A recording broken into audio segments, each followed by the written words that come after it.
برای خۆی گەورە میربان سڵی خۆی گەورتان لێ بێ بینەرانی بەڕێزی بەرنامەی پەروەردەی تایبەت خۆشحاڵم لە شاری هەڵەبجە و لەگەڵتاندا دەبم. سەردانی مامۆستایەکی دڵسۆزی بواری پەروەردەی تایبەتمان کردووە کە مامۆستا بەهجەت ئەو ناوەیە کە بەجددی کاتێکە نایدێنی چالاکی هەمەجۆر و دڵسۆزیەکی بێشومار دەبینی لە بواری پەروەردەی تایبەتە. هەردەم هەبن مامۆستاگیان. جا خۆشحاڵم لەوەی کە زۆر بەوردی پێتان بناسیێنم خزمەتەکانی لە ساڵی چەندە دەست پێ کردووە ئەمەیان ببێتە هاندەرێک بۆ ئەوەی کە ئێمە چەند ساڵێکە دەستپێکێکمان هەیە لە ناو پەروەردەی تایبەتدا درێژە بە خەباتەکەی مامۆستا بدەین و ئەوش لەگەڵمان بەردەوام بێت تەبعاً بە شێرکردنی زانیاریەکانی. سڵای خۆی گەورتان لێ مامۆستا بەجددی زۆر خۆشحاڵم لەوەی کە لە نزیکەوە ئێوەم بینی تەبعاً یەکێکین لەو کەسانی کە بەردەوام لە ڕێگەی ئەکاونتەکانتانەوە زانیاری باشمان بەدەستێناوە دڵسۆزی تۆمان پێگەیشتووە. جا پێم خۆشە ئەم دڵسۆزی تۆ ئەم شێرکردن و نەبەردەی تۆ لە بواری پەروەردەی تایبەتدا شێر بکەین و بیبینین کە کەسانێکی دڵسۆز لە بواری پەروەردەی تایبەتدا. بەناوی خوای گەورە و میهرەبان من زۆر دڵخۆشم کە لە نزیکەوە خوشکێکی ئازیزم بەرامبەرمە پێکەوە بتوانین خزمەتی چینێ بکەین کە چینێکی زۆر گرنگی کۆمەڵگایە. یاخوا بەخێر بن سەر و سەر چاو من مامۆستا بەهجەت ڕەحمان ماوەی تقریبی 35 ساڵە لە بواری پەروەردەی تایبەتی شەکەم. ئێستا سەرپەرشتیاری پەروەردەی تایبەتم بە ڕاستپاردە 147 قوتابخانە لە بەردەستایە و ڕاهێنەری وەزارەتی پەروەردەیشم لە کوردستانە. ئێستا کە مابن پێشتر ڕاهێنەرەکان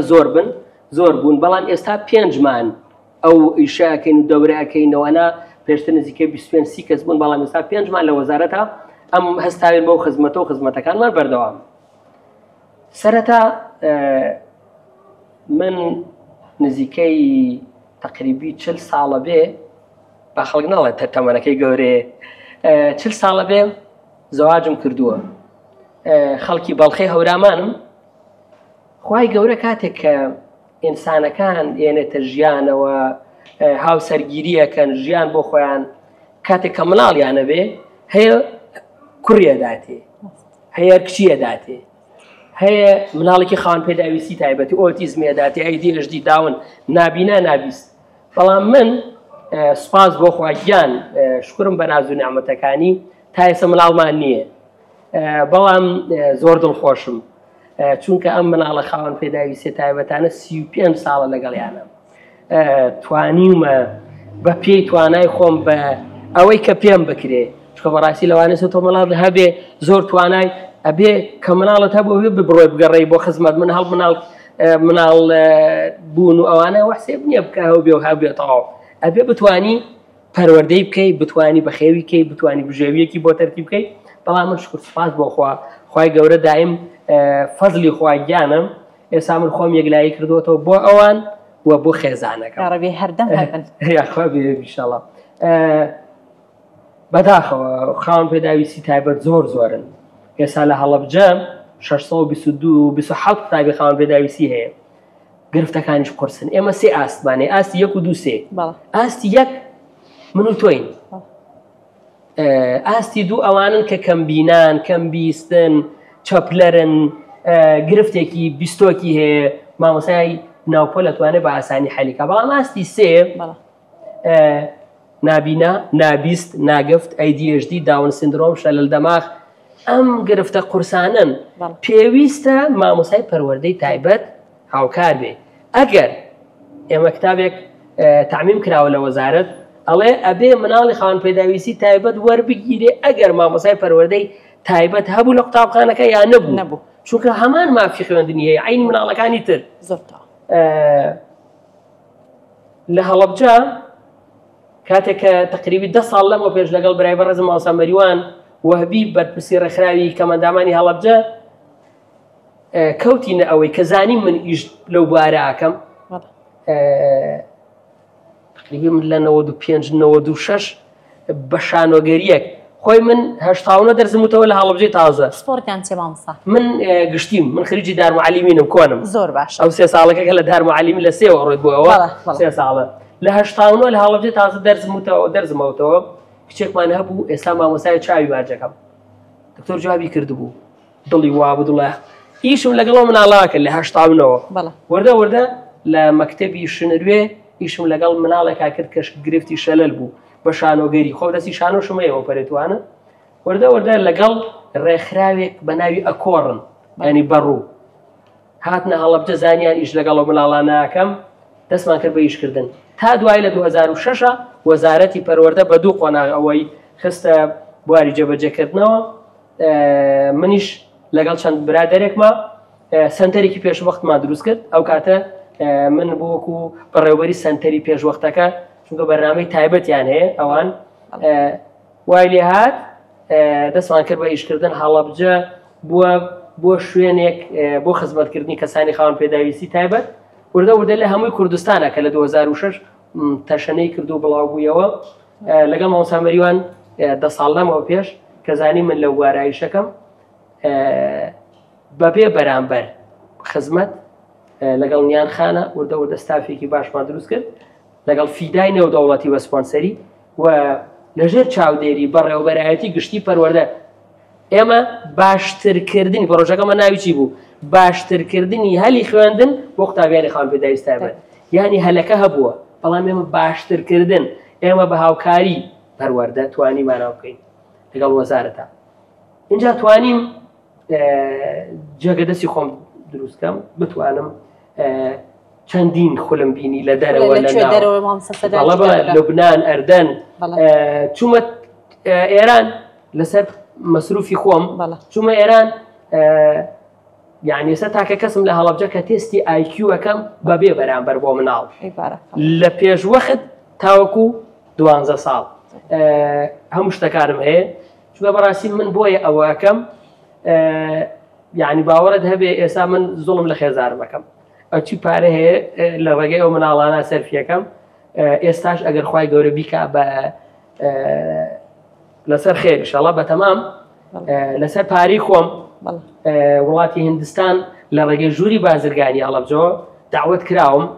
سوپاس بۆ ژووری بازرگانی بۆ کاخەلیل برای بەڕێزم کاخەلیل توانی برادەرێکمە کاخەلیل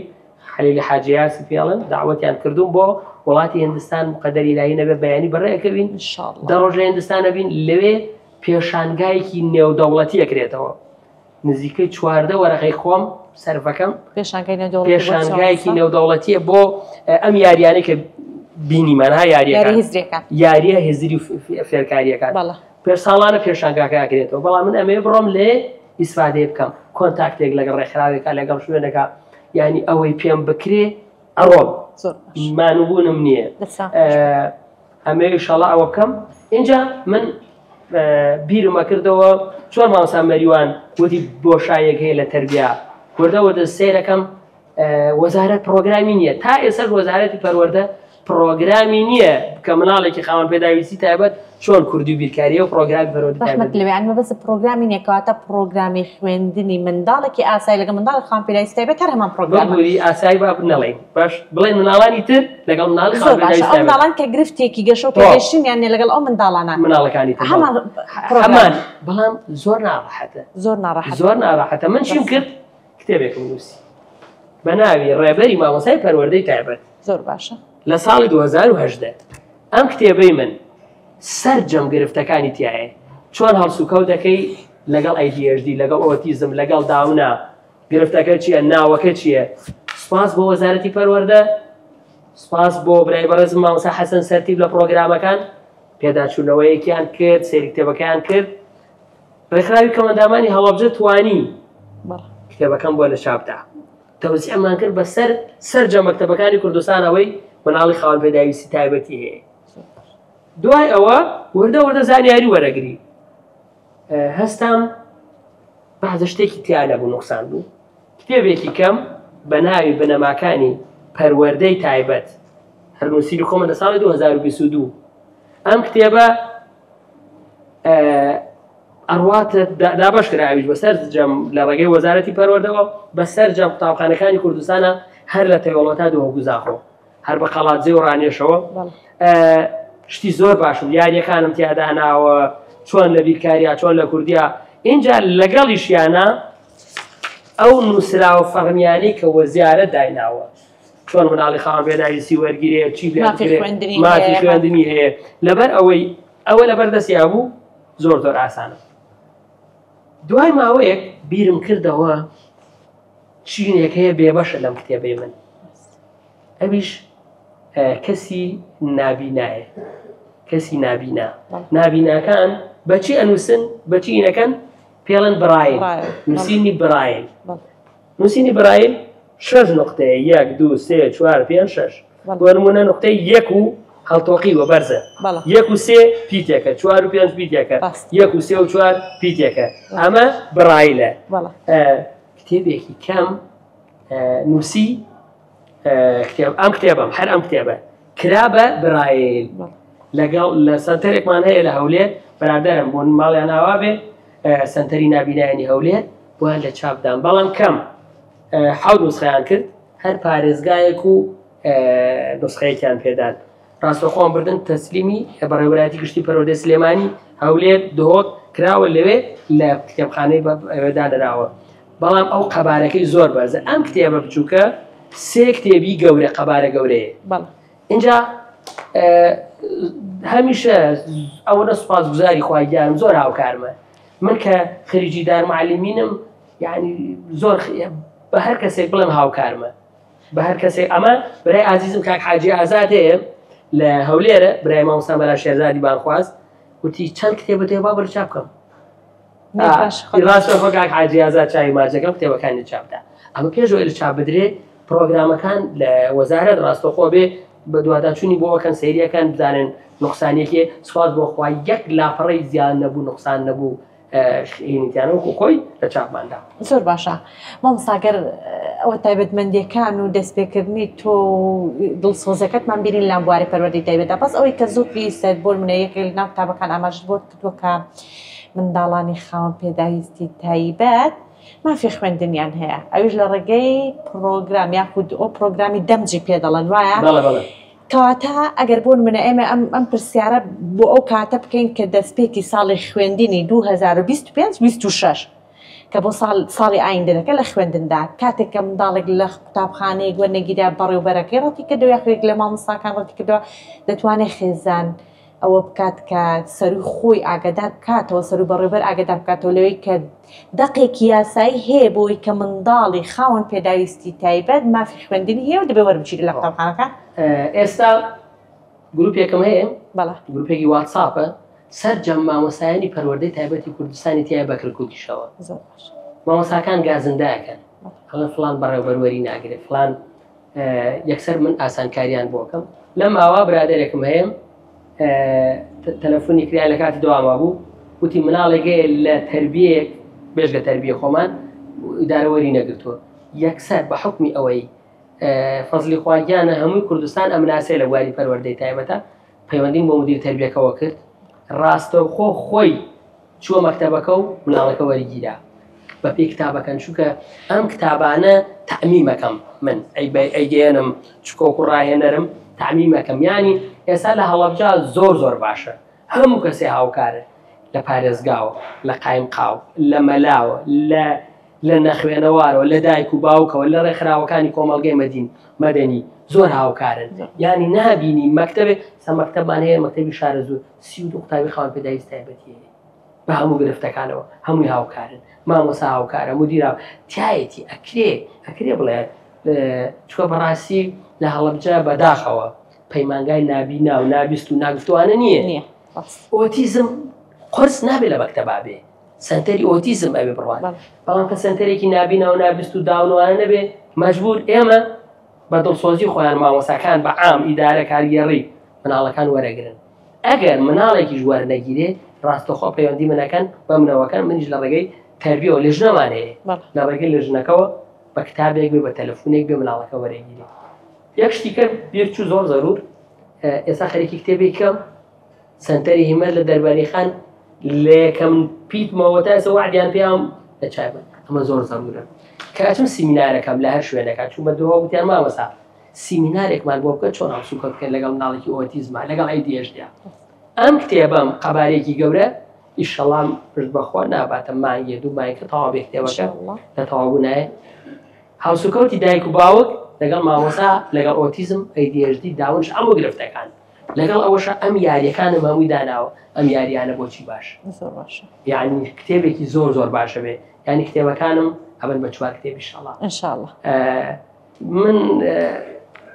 ناڵێم لە ساسۆ شت حەلە بێ بەڵام ئەگەر تۆ هەوڵی بۆ بۆی ئەنگاو بچکانە گۆڕانکاری گەورە دروست دەکەن ئێستا جەنابەت لە قەڵاتچێ و رادیۆ تەشریفێنە لە 5 بەیانەت ئەکیدم بەڕێوەی ئەگەر شتێک لە پشتی ئەوە نەبوایە خزمەتێک دڵسۆزیەک نەدەتوانی بی یعنی زۆر زەرورە من زۆر دڵخۆشم بەوەی کە ئێستا خەڵکی ئێمە زۆر باش بووە لە ڕووی ئەوە کە ئەم مناڵانە بگەڕنەوە بۆ کۆمەلگا سەردانی سەرجە مامۆساکانی مزگەوتم کە مەلاعینیەکان بۆ وشە نەشیاوەکان لە وتارەکانیانە نابینا نابیست ناگرت کارلاڵ کوێر لە وتارەکانیانە یا ئەو دایک و باوکانەی کە گرفتیانێ چۆن هاوسکەوتی لەگەڵا بکەین یا چی بکەینە هەوڵ ینی ئەگەڕێم بۆ شتێک کە بتوانم ئەگەر کێشەیەکە بێت پێکەوە حەلی بکەین هەردەم هەبن ئینشاءڵڵا مامۆستا باش شتێشکە بڵێم بۆ نمونە ئەم ساڵی خوێندنی 2025-2026 دەبێت موالێدی منداڵەکە لە 2019 وەربژیرێ لە قوتابخانە بەڵام منداڵێکی خاوەنپێداویستیمان هەبێ بۆ نمونە تەمەنی 8 ساڵە 9 ساڵە 10 ساڵە تا ئەسان بچێتە قوتابخانە ئەویشیان مافی وەرگرتنی هەیە وەکو منداڵێکە تەمەنی لێژنە بووین لە وەزارەت یادی بۆ خێر مامۆستا وشیار حەمەد لەگەڵ ئەم 5 گروپە لەگەڵ جەنابی وەزیرە لەگەڵ مامۆستا مەریوان عەبدوڵڵا دەلۆ دانیشتین یەکێک لەو خاوانە ئەوە بوو مناڵی خاوەنپێداویست تایبەت تا 9 ساڵ و 10 ساڵی وەرگیرێ 9 ساڵ و 10 ساڵ بەڵام کە ویستیان هاینی بۆ دەکەن لە ئەنجومەنی وەزیرانەوە بەڵام وەساوە تا ئێستا وەساوە تا ئێستا وەسا بڕیارەکە هەموو شتێکیشمان تەواو کرد تا ئێستا وەساوە نا بڕیار بوو مناڵێکی 10 ساڵ لە کۆلیەکەوە گەورەترین گرفت دەڵێن لە هەڵەبجەدا ئەم گرفتنیە بەڵام لە تەواوی ناوچەکانی تری کوردستان هەیە منداڵی خاوەنپێداویست تایبەت تا قۆناغی ناوەتی دەتوانێت بخوێنە لە سەرجەم کوردستان دوای ئەوە گرفتی خێزان لێوە دەست پێ دەکات ینی هیچ قوتابخانەیەک نییە منداڵەکە بخۆ بگرێ ئەمەیان بۆ منە هیچ بڕیارێک یاخود شتێک هەیە کە بتوانێت هیوای سامە خێزانەکان بەخشێتەوە من ئەڵێم هیچ شتێک مەحاڵ نییە چوون وەشکەوتێک لە ئەحماوە شوێنێکی فۆلکلۆری خانەحمەخانی پێڵێن سێرەکەم گڵۆپە ئاوێک ئەیا ئاکەوت هەرێک گڵۆپاوە لە بەردێکی گەورە و بەردەکەی بستێکون کردووە ئاو بۆ نەرمیە ئەو بەردێکون کردو شت نییە حەلی نەبێت بۆ ئەوە ئێوە چیمان کردووە هەر لە تەلەڤیزیۆنەکەی بەڕێستانەوە با خەڵکیش گوێ لێ بێ وا بکە لە خراوی کەمەندامان بە چاودێری بەڕێوەبەرایەتی گشتی پەروەردە لە پۆلی حەوتەوە توێژەرە بەڕێزەکان هاوکارێکی زۆر باشی ئەمەن ئەوان جێگری مامۆستای پەروەردەی تایبەتن لەگەڵ جەنابی وەزیرە کە مامۆستا دکتۆر ئالان باس کرا یعنی چوینە خزمەتی باوەڕت هەبێ بڕوان ناکەم لە هیچ کۆبوونەوەیەکە کە چاوپێبنێ 2 سەعات و شتێک دانیش لەگەڵمانە زۆر دڵخۆش بوو زۆر ئەوێت کە ئێوە ئەیکەن من زۆر دڵخۆشم داوامان لێ کرد با بچێتە قۆناغی ناوەندی و ئامادەیی ئێستا بۆ لە هەڵەبجە تا زانکۆش تەلاوەمان هەیە من تەلابەیەکمان هەیە ئێستا لە زانکۆی ئەمساڵ لەم 1-2 هەفتەی پێش و خەریجی تەخەڕوجی کرد یەکێک لە زیرەکترین تەلەبەکان بە سەریشەکە یعنی لەوێ سەرۆکی زانکۆ سەرۆکی بەشەکەیان مامۆساکان تەلەبەکان هەمووی هاوکارن کە تو هاوکار بیتەوە بەڵام ئەبێ ئێمە چی بکەین ئەبێ ئێمە ئاسان گەیشتن بکەین ئاسان گەیشتن یانی چی سایمە چونە مەکتەبەکان بەعزێ مەکتەب ڕەمپای نەبوو بەعزێ مەکتەب تەختەکانی بەرز بوو بەعزێ مەکتەب تەوالێتی نەبوو دەستی دەرگاکەی خراپ یەکسەر دەستمان بۆەوە برد اینجا ئاسان گەیشتن هەر ئەوانە نیە مامۆستای پەروەردەی تایبەت پرۆگرام ئەوان حەل کرد ئەوی کە ئاسانە هیوایەکەی مامۆستا کە بۆ ئەگەر لە ساڵی داهاتوو تریژ نەبێ لە ئایندەیەکی نزیکدا بتوانانی گۆڕانکاریەک لە سیستەمی پەروەردەیدا بکرێ کە تەواوی منداڵان بۆ تەواوی قۆناغەکانی خوێندنیان ئێستا ئێمە 10 ساڵ لەگەڵ فینلەنداییشەکەین ڕێخراوی فیدا لەوێ باسی خاوەنپێداویستوانە نییە هەموو تێکەڵە هەموو یەکینە بەڵام سەرجەم ئاسانکاریەکە و ئاسان گەیشتەکانیان بۆ کردووە کە تۆ شتە بۆ دابین کردو ئاسان گەیشتن بۆ کردەوە یعنی بەڕاستی ئێستا تا حدێک زۆر باشە مامۆستا ئاسکە زۆر باشە یعنی زۆر بەرەو پێش ڕۆشتووە ئومێد بەڵام هەموو شتێکەوەیە باسی ئەو کرد جەنابەت مەبەست بوو بێتە ئێرە مانەبوونیەک شەونەخۆنیەک ناڕەحەتیەک ئیلا هەموو شتێک ئەوەیە کە بکرێ ئومێدم هەیە. من هەر لێوە ڕێگەل لەگەڵ جەنابی وەزیرە باسم کرد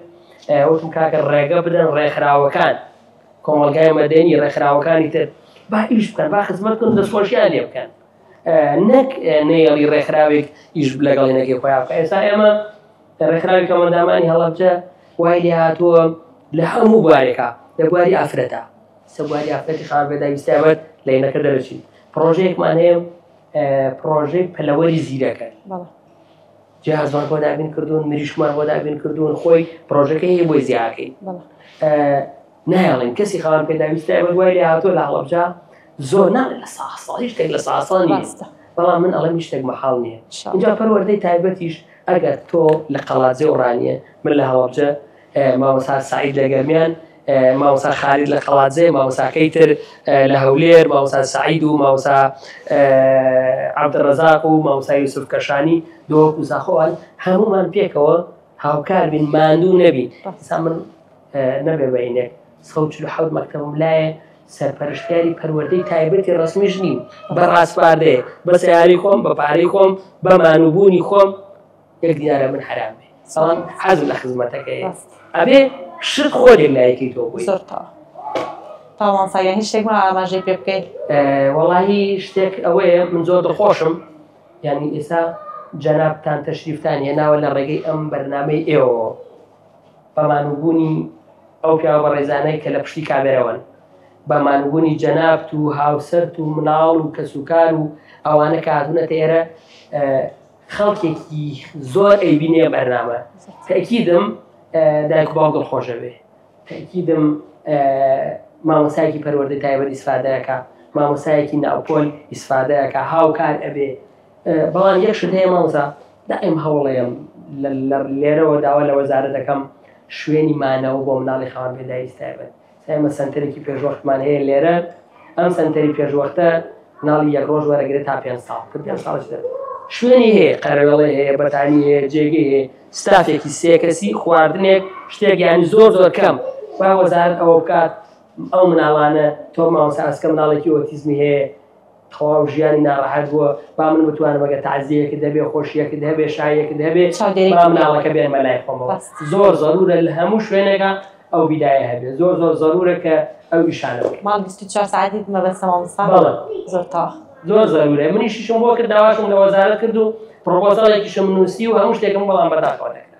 بەشم انشاءالله هەنگاوەکان وردە وردە جێبەجێ بکرێن لەگەڵ ئەوەشدا مامۆستا وەکو بە خۆت ئاماژەت پێکرد زۆر پێویستە خێزانێک گرتوویەکیان هەبێ لە ناو خۆیاندا بۆی داوای مافی منداڵەکانیان زۆر زەرورە. دایک و باوک ئەبێ مانوو نەبن. من باسم کرد من مەمنونم ئەگەر مناڵێکی ئۆتیزمم هەبێ ئەیدیێژدێکم هەبێ بەڵام کە تۆ خوای گەورە چلایەکی قیامەتی پێیاویەوە کەم نییە تۆ ئەوە کەم نییە خوای گەورە ژیان تاقیکردنەوەیە زۆر سپاس بە مامۆستا بەهجەت کە هیوای شارێک و خەمخۆری تاوی منداڵانی خاوەن پێداویستی تایبەتە لە تەواوی کوردستان. سپاس بۆ هاوکارانم سپاس بۆ ڕێکخراوی کەم ئەندامانی هەڵەبجە و سپاس بۆ ئێوەی بینەر کە تا ئێستا لەگەڵمان بوون تا بەرنامەیەکی تر لەگەڵتاندارم شاد بەختەوە و ئاسوودە بێن خوداتان لەگەڵ.